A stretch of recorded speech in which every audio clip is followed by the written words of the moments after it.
Okay. Welcome back to the very first episode of the only time we've ever tried to do this. Today, we're going to be talking about my personal Act 1 Baldur's Gate 3 party. And with the power of console mods, God bless you, Larian, we're finally able to, adjust the origin characters a little bit. And that's what I did. And I'm really proud of it. And yeah, I want to show you. I've been doing virtual photography for about 5 years now, and I'm just trying to find new ways to get it out in front of people. Be like, hey, I made this. How do you feel about that?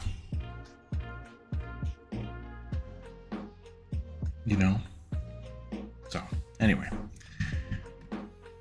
We're going to try to keep this as spoiler-free as possible. I might slip and, review. If you haven't played the game, you absolutely should. Especially if you're a big D&D guy. Big D&D person, I guess.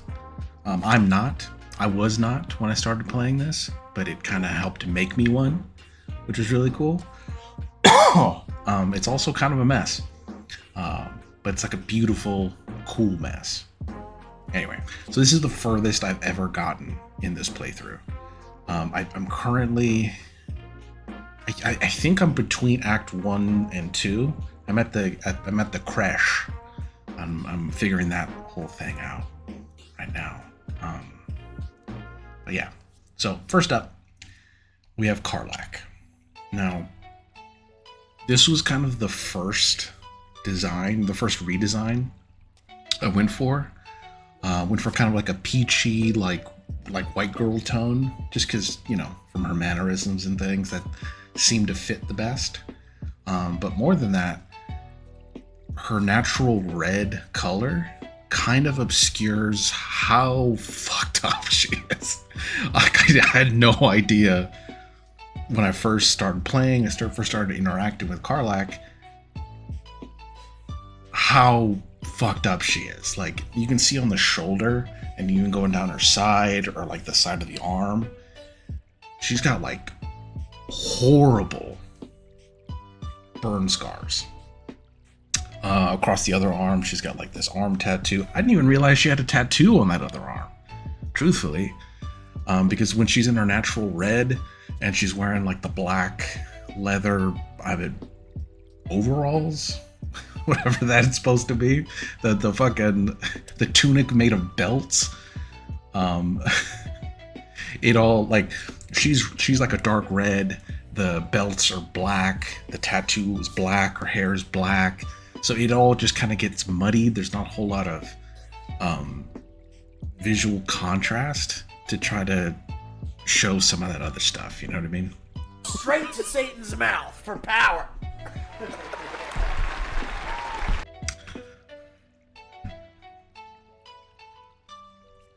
Straight to Satan's mouth. I don't want to unpack that, actually. So this was the first attempt, and I rolled with this for, I don't know, 5-10 hours, something like that. We did the goblin camp. In this, we did what did we do? The caves underneath the well, that feels like spoilery territory, but in the you know what I'm talking about. If you've played, you know what I'm talking about. It's where the spiders are, in the below, not the dark, the deep, not the big below, the little below, in that, where you go down and the spiders are down there, right there. I don't want to unpack that, actually. Because I hate spiders, and that part was so difficult to play. Spiders are so fucking gross, dude. And I love Spider-Man, dude. Let's fucking explain that to me.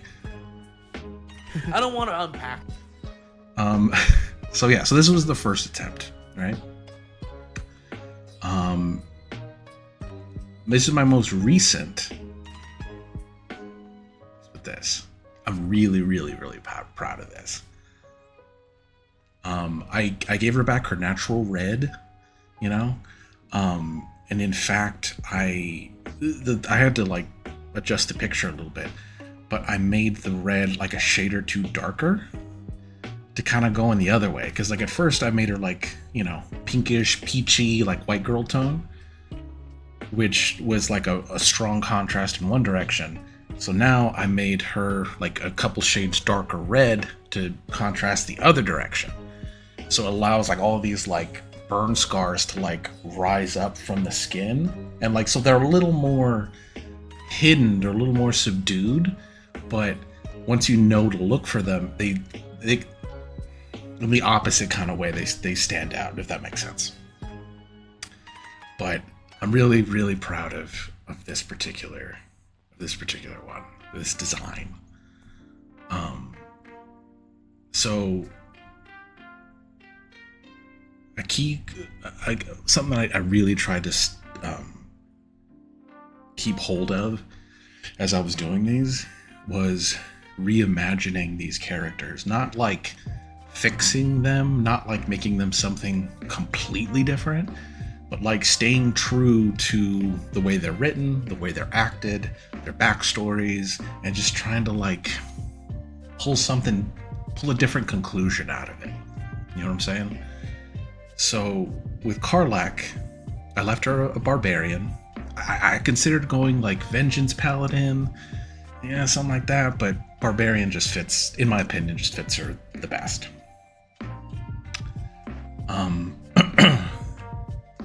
In dialogue, she really doesn't have much to say necessarily, not as much as the other companions. She's mostly around to like get mad and hit stuff, and that's pretty barbarian, you know. But somewhere at the end of Act 1-ish, Karlach's engine heart, the infernal engine in her heart, it's on the fritz, and you can get it fixed up once in Act 1, but near the end of the act, she goes, oh shit, you know, it's not working so well. I'm starting to feel a little uncomfortable, like I gotta get this looked at soon, you know? It's starting to burn me up. That's when it got me thinking, dude. My character is a sorcerer, a draconic sorcerer. We'll get into it. Probably not on this video, because that's a whole... I'm still piecing together my own backstory, but... My character is a sorcerer, right? And in the... like the flavor text for sorcerers... That's me jingling keys, that's... Stay with me, stay with me. Is everybody seeing how let's fucking going we are?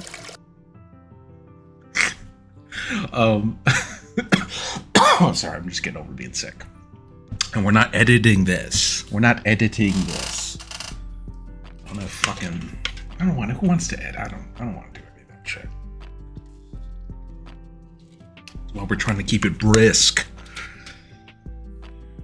So if this video is 45 minutes long, I apologize.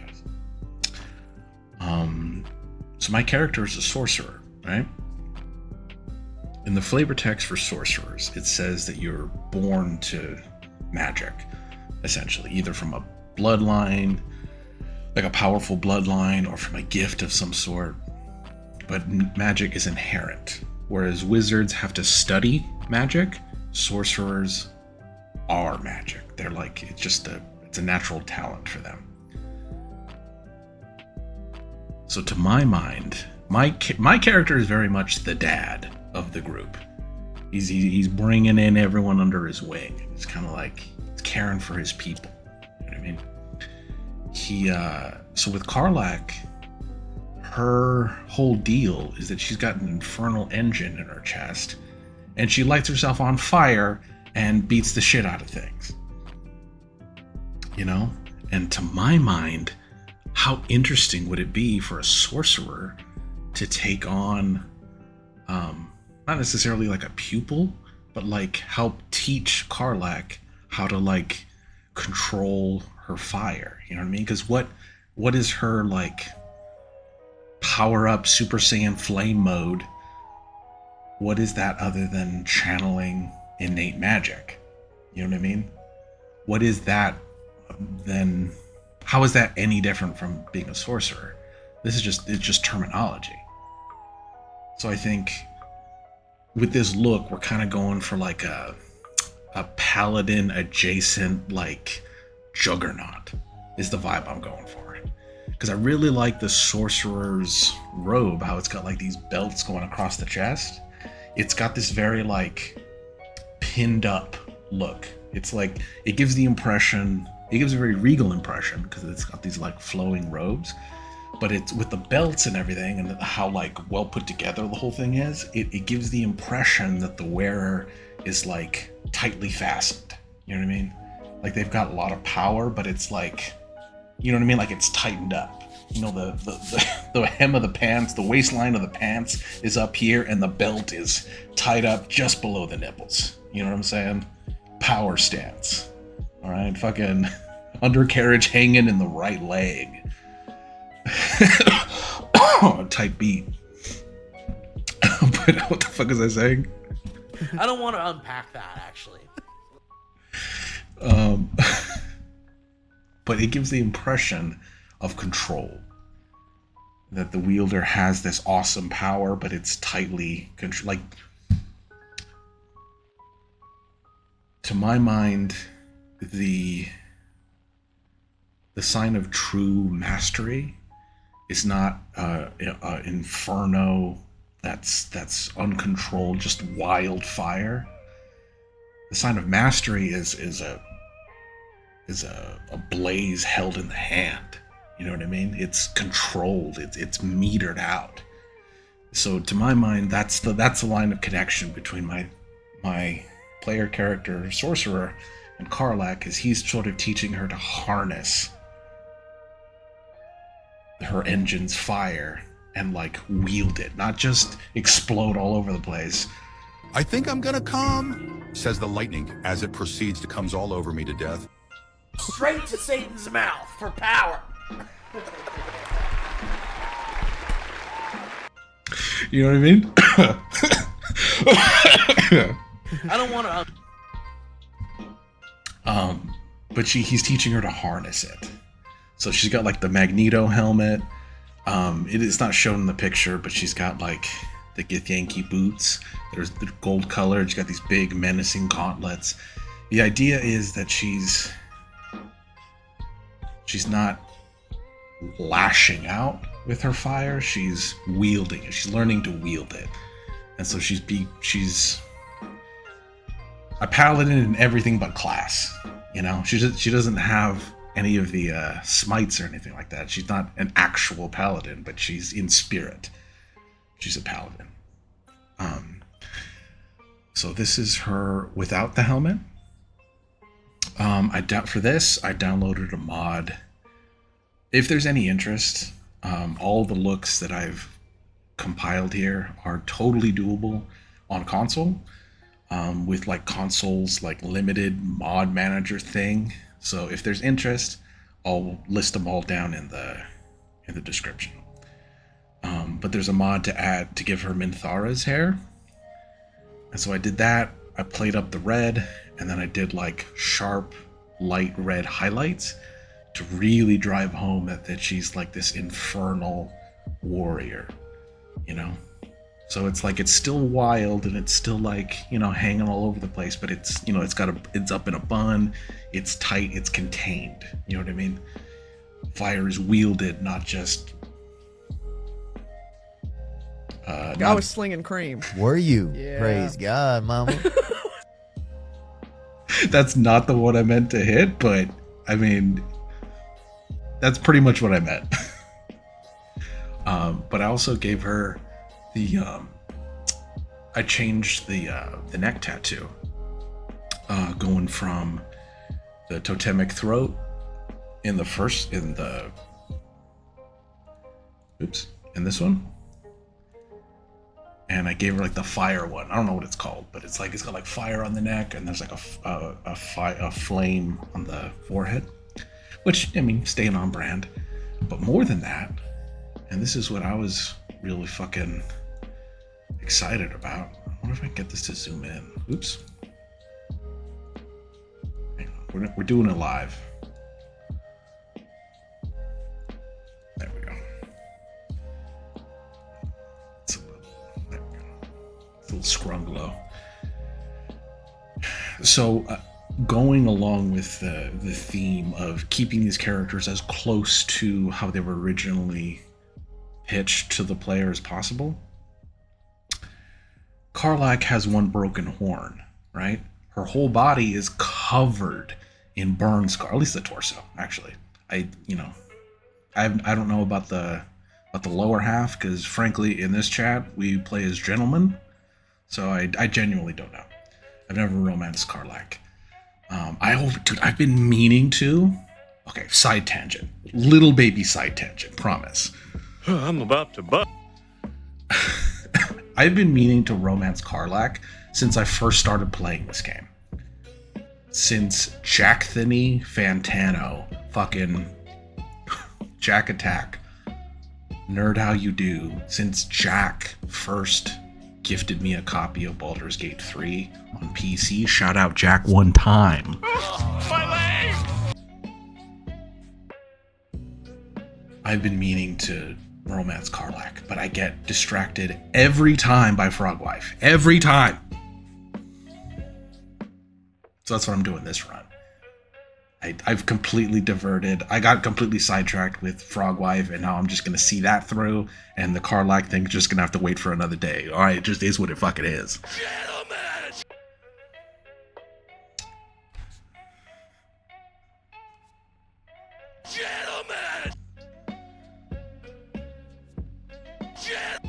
So, Karlach has one broken horn, right? And she's covered in burn scars. And like regular scars. So I decided to give her that like nasty burn face scar and black out one of her eyes. The one where her horn's already on the side where her horn is already broken. We're trying to tell a little story here that whatever occurrence it was that claimed her horn, maybe the wound was severe enough, maybe the thing she was fighting was huge enough, and the blow so severe it blinded her in one eye, scarred her face up, and smashed one of her horns. And she's still around to tell the tale. She's fucking chipper as fuck, dude. Even after all that. You know? It's hardly a point that needs reiterating. I mean, just look at her arms and you can see how much she's been through. But I think it avoids being a hat on a hat because it's all telling the same story. You know what I mean? It's just, you know what I mean? This is not the final version. I'm still trying to figure out how to, because I downloaded a mod, obviously, that lets you change the appearance of origin characters, and it allows you to give them jewelry. But I respect my characters a lot because I love min-maxing this fucking game. Like, not to be like super sweaty or to do like get the most elite damage, whatever. Always in service of story, you know? Always for what makes sense for that character. Like, what should this character realistically be able to do given what I know about them? And how can I tweak their numbers for 4.5 hours straight to like more adequately reflect that in gameplay? That type of thing. I fucking love this shit. So that's Karlach. That's her as of now. Maybe that'll change by the end of Act 2. We'll see. Next up, we have Astarion. And we're only 20 minutes in. I don't think I'm going to edit this. I think it's all going in. I'm about to bust. It's performance art. That's what it is. It's grueling, and I never look away from the camera for 45 minutes. It's like a reward.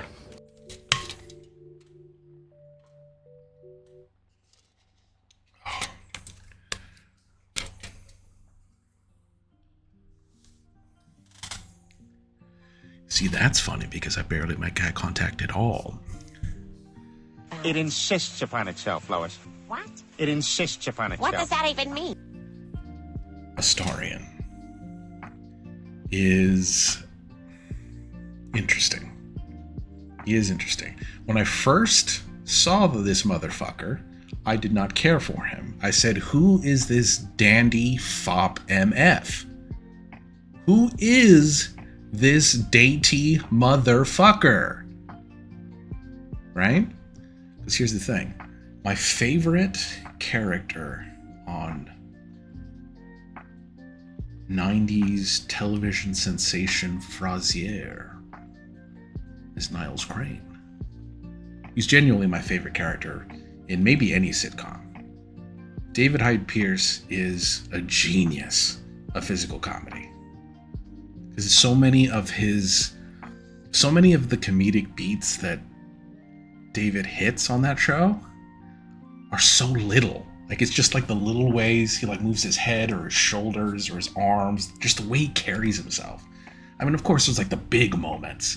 Like, where's that one where like Frasier's gonna get in a fight at the coffee shop or something like that, and Niles gets in the middle of it, and the guy like very, very lightly like pushes him or like touches his shoulder, and he does this whole whoa, and he's like throwing himself around the coffee shop, and he's like, fucking, we'll get him with a lawsuit for this, you know, like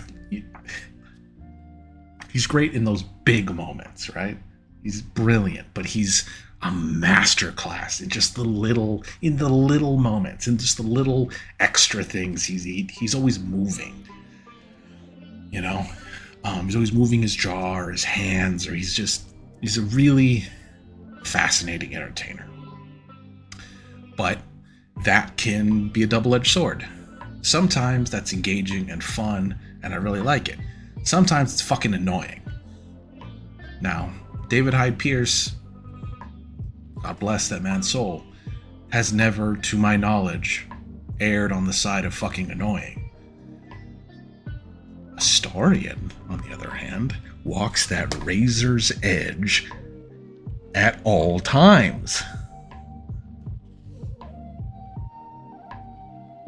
Constantly.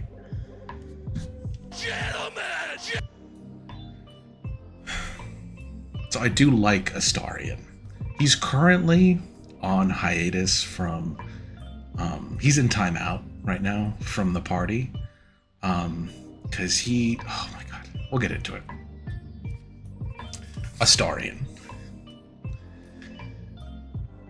Now, light spoilers for very early game Astarion. This is just like opening hours, first act stuff. If you're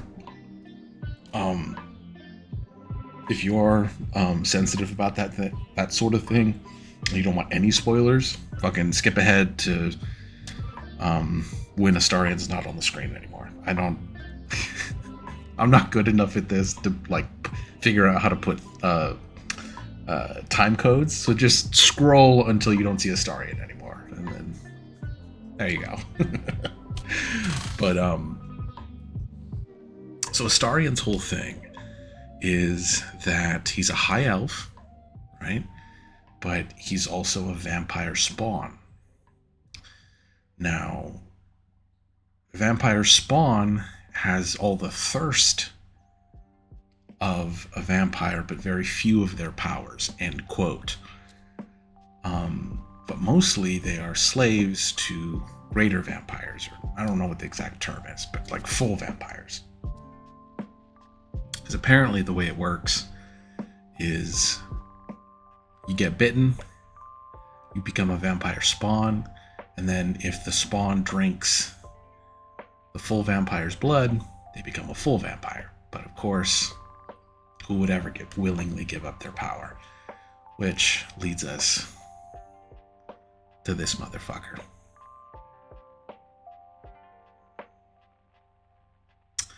Astarion, in this version of Astarion, I have him as a divination wizard. I've got a couple reasons for that. Astarion is a high elf. All right, and please correct me if I'm wrong about any of this. I've dug really deep into this stuff, but it's very surface level. Like I've dug wide, not deep. If that makes sense. So I'm piecing this together as I go. But from the way I understand it, high elves aren't immortal, or like full elves are not immortal. They live a long time, but not forever. When they die, their souls go back to, I don't know the name because I'm not that much of a nerd. I was slinging cream. Were you? Yeah. Praise God, mama. What the fuck was I saying? Right, so he's a high elf.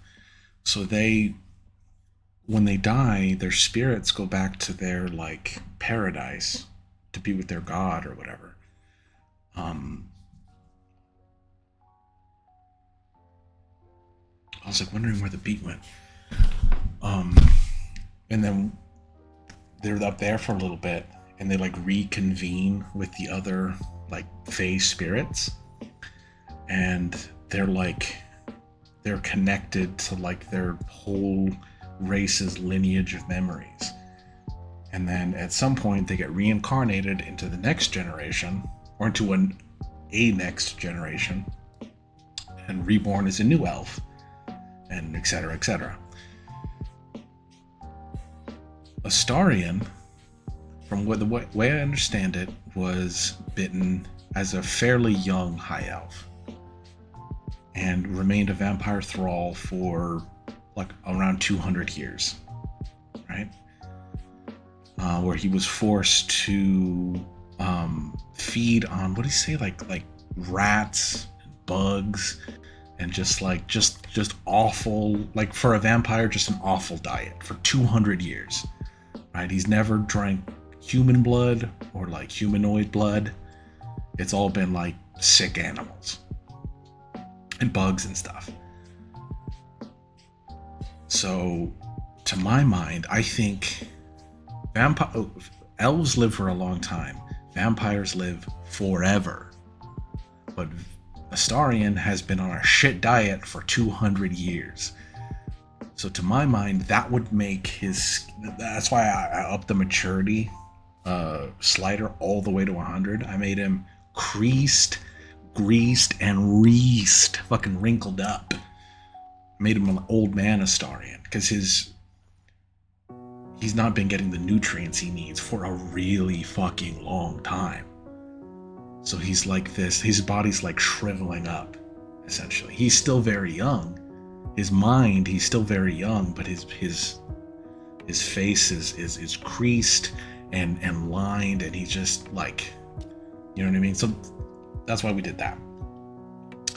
I also did a black eye thing, because I really like a battle scar on it. Like, it just adds so much character. It adds so much, like, to the sense that this person, they've lived a whole life before you even got here. You know, it's just a little bit of visual storytelling that speaks to like, oh, you're coming in at chapter 15, you know, of this person's particular book. So Astarion, he's been a vampire thrall for 200 years. Vampire thrall for 200 years.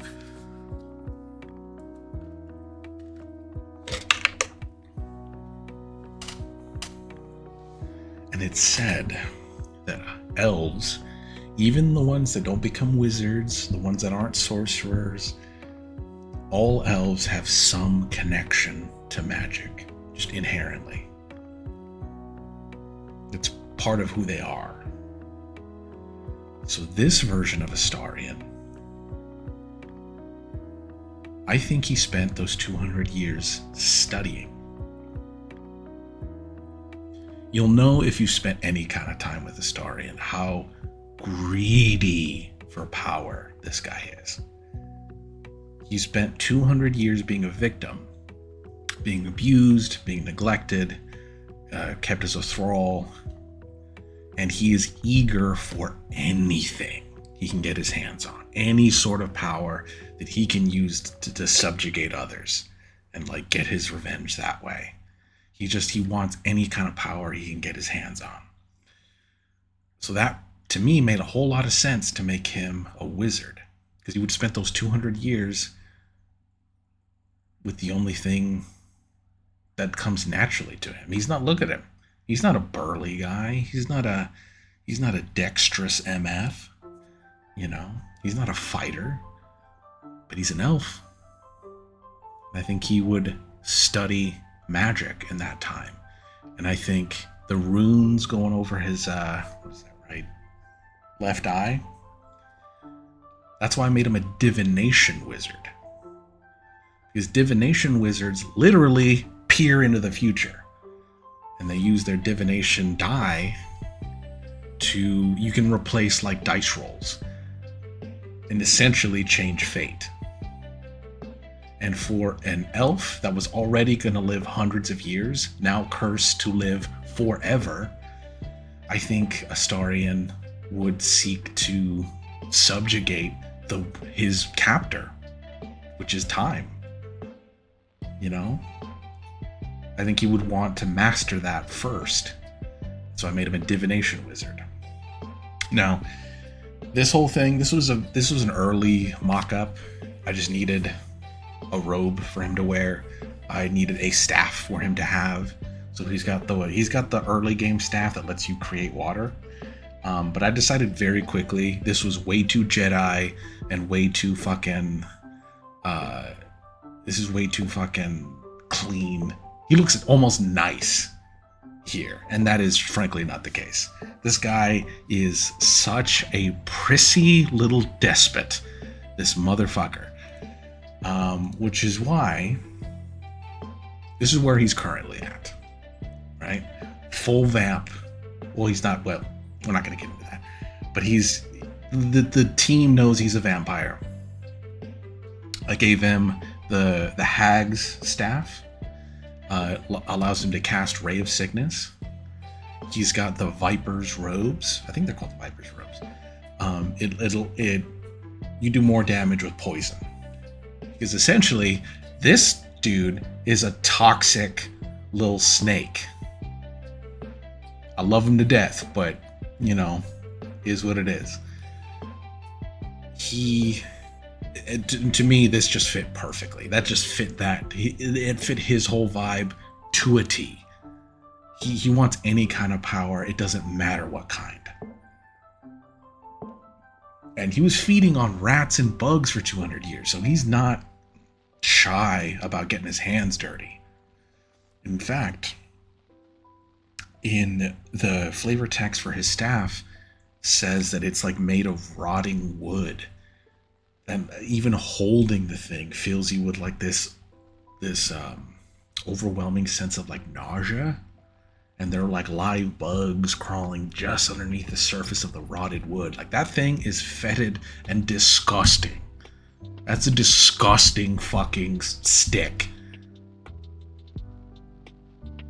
And what it does is cause sickness and rot in other people.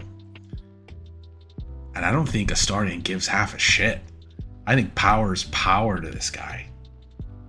And so it just fit perfectly to be holding this rotting staff and just causing and taking glee in causing harm.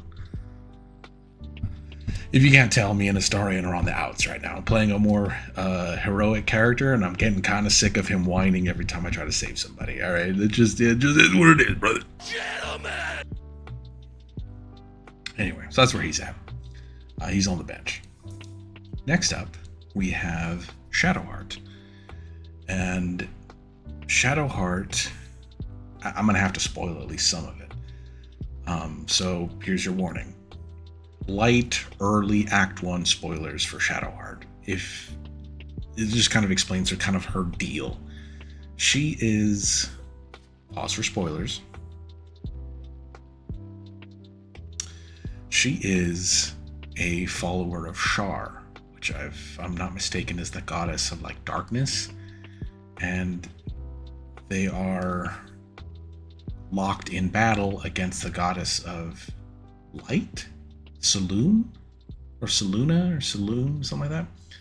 But she is a follower, an acolyte of the Lady of Darkness, which is goth as fuck, frankly. And Shadowheart, she's an interesting character. She's kind of prickly and difficult to be around and kind of annoying and just as prissy as Astarion, but unlike Astarion, actually has a fucking backbone. Do you hear me, Astarion? But she's a goth cultist, essentially. And I gotta tell you, man, from the first time I booted up this game, I could not fucking stand Shadowheart's haircut. It's so dumb. The bangs are just, they're so stupid looking. They're bad. I'm sorry, man. My apologies to whoever at Larian designed Shadowheart's hair and really thought they were doing something there. I hate it, man. I hate the bangs. They look fucking dumb, dude. They just look fucking dumb. I hate them so much. So I was overjoyed that I could now adjust origin characters. So I gave her this like, her hair is kind of inspired by Cassandra from Dragon Age Inquisition. Kind of going for a Cassandra vibe. I gave her like a cheek scar. I gave her the like whatever this tattoo is that does like the under eyeliner thing, and then the little glyph thing on the forehead. Just feels culty. Just feels like, you know, goddess of darkness, culty shit. Which I really like. I also made her a Tempest cleric, because Trickery cleric I've never gotten any mileage out of. That's the other thing. Base Shadowheart is nigh useless. Is almost useless. Like, she needs a respec one way or another when you start a new game. It's like, until you find Withers, she's dead weight. After that, she really comes into her own. So this is where I have her now. Got her in medium armor, longbow, sword and shield for melee. She's my cleric, she's my healer, my bless machine, which is really nice. Really nice to have that. She kind of became our like animal expert for a while, just because there was no one on the team that had like a particularly high wisdom score. And not that hers is anything to write home about with her current build, but it was just higher than everybody else. So she got animal handling, she got scratch. Anytime we had to like deal with an animal, I put Shadowheart out there. And the gear we found along the way we kind of kept falling into stuff that like kind of reinforced that. So like we got from the Grove, we got like the antler hood helmet thing. We got the fur armor with the necklace of bones. Like she got like this woodsy outdoor vibe, which fits really well, and I really like.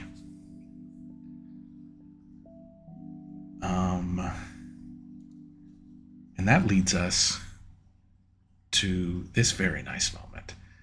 And I won't spoil what this is from. It's a big pivotal scene. If you've played this before, you know how big this particular scene is. But what I really liked about it is the fact that Shadowheart and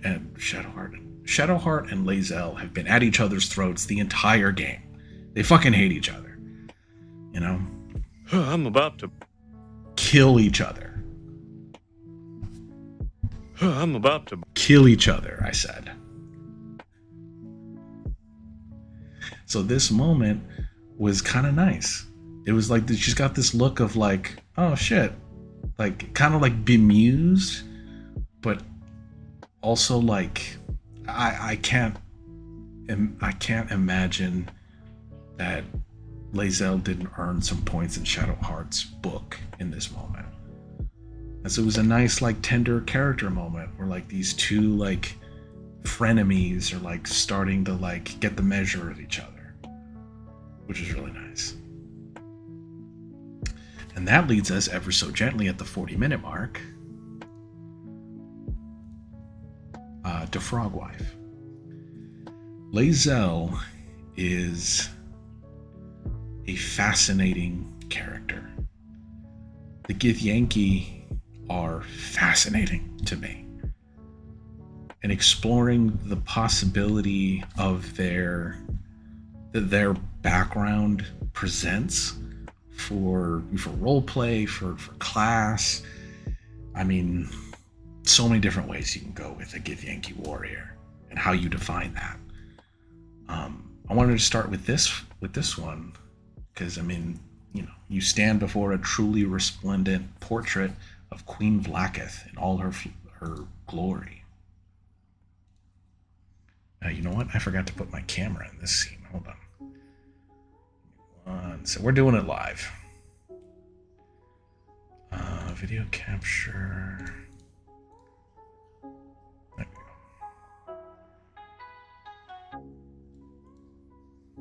go. So I really liked this. I really like her devotion to Vlaakith. I haven't figured out Vlaakith's whole deal. Clearly there's something going on with Vlaakith. Something stinks with the Gith. I haven't gotten that far. But as a character moment, this felt really poignant.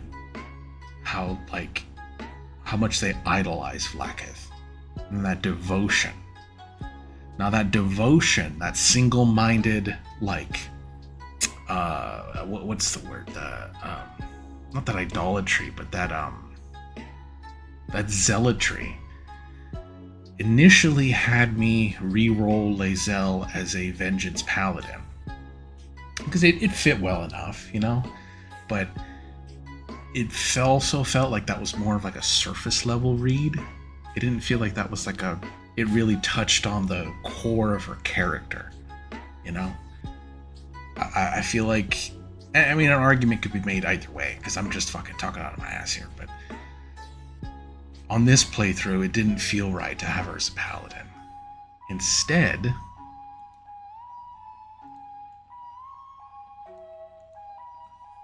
I made her a monk, which fits so much better to my mind. Because from the way I understand it, monks, their whole thing is about training themselves physically and mentally to like their absolute peak. They're all about controlling the body and controlling the energy in the body to like do these amazing feats, right? They're all about training and discipline and hard work, and that just screams Githyanki. That just screams Githyanki monk. I've got her right now with a longsword, no armor, just like clothing options for like the bonuses to movement speed and to and then high wisdom for her armor class. But Lae'zel is fascinating as a character because she's so like of a piece, you know? She's so like there's no guile with Lae'zel. With Astarion thinks he's more clever than he is, and everything is a jibe. Everything is a cloaked jab. Everything has an air of mystery and he's putting on this facade of being above it all, you know, unconcerned. Which is, you know, he's putting on an act at all times. Shadowheart is deeply secretive. She's very like holds it to the chest, you know what I mean? And will only divulge her secrets if she absolutely needs to. And even then, you still might have to pry your fucking fingers off of whatever it is she doesn't want to tell you. She's a very secretive person. Lae'zel is just Lae'zel. When you first meet her aboard the Nautiloid, she's ready to spill your guts without a second fucking thought, man. There's a purity to Lae'zel that I just admire the hell out of. Genuinely. Like, when she feels something, she says it. She's very literal. But there's no guile to her. She just is what the fuck she is. Now, I mentioned before that I had every intention of trying to romance Karlach this run. My character, he's a tiefling sorcerer. So I was like, okay, like there's some points of commonality there. Like they're both tieflings. So, you know, that's pretty good. But because, and I'm still working out like the intricacies of my character's backstory. But he has wings. He's got this very like devilish appearance. So I figured like maybe there's some commonality there in terms of both of them being seen as more monstrous than they are by people that don't understand them, you know? And both of them helping each other to be more than what society sees them as, with their tails and claws and horns and whatnot. And I was like, maybe there's something there, right? Maybe there's some sort of commonality. But then we get to Lae'zel, and she, dude, you know what did me in?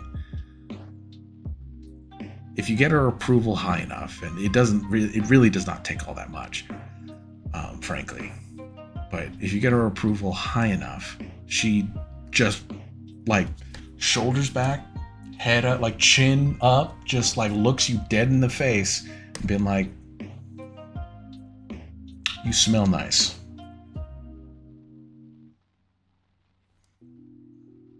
Like there's no, you know what I'm saying? Like there's no like. I was slinging cream. Were you? Yeah. Praise God, mama.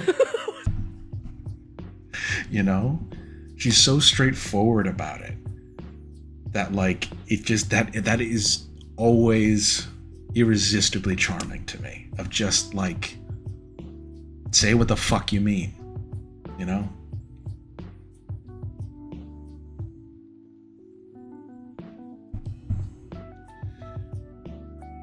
This photo is maybe the single photo of Baldur's Gate 3 that I am the most proud of. And I'm the most proud of it because everything in Baldur's Gate 3 is a dice roll. Everything is a dice roll. Fucking combat, speech checks, perception, history, investigation, arcana, whatever. It's all background dice rolls. Now, patch 8 is coming.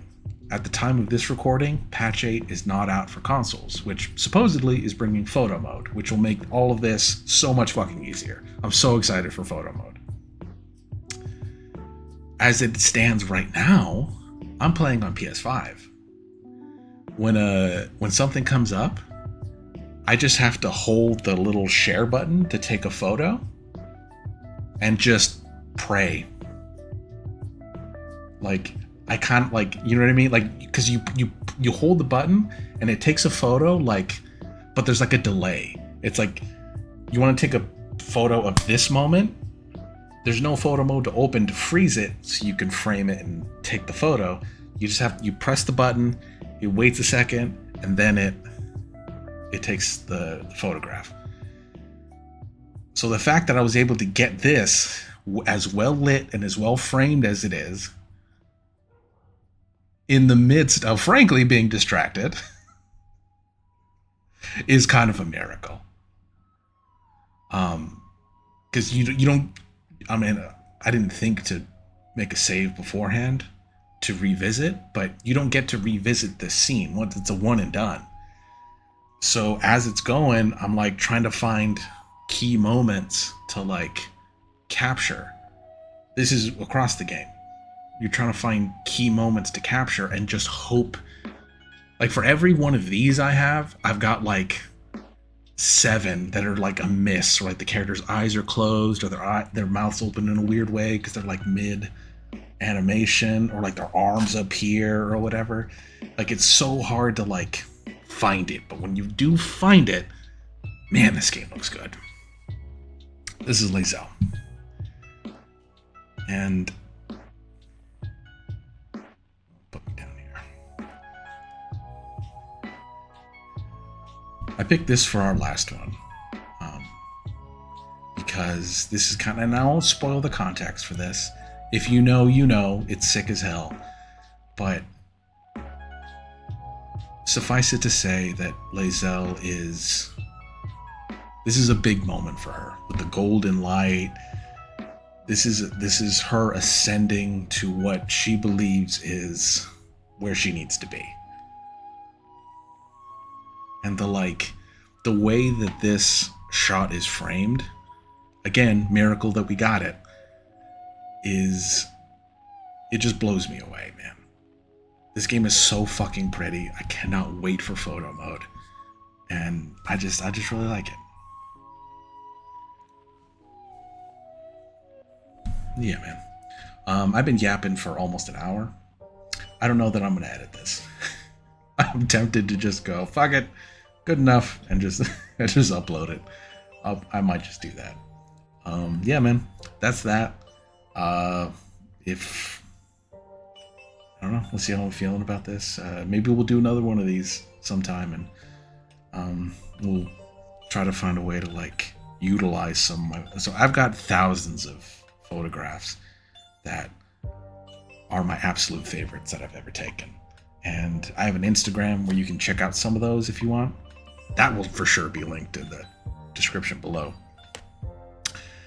But yeah, man, I've been doing this for 5 years, and I'm trying to find new ways to get this work out to the people. You know what I mean? Because I don't know. I like making art. I'm not any good at presenting it or being like a showman for it. You know, I can. I can do that all day.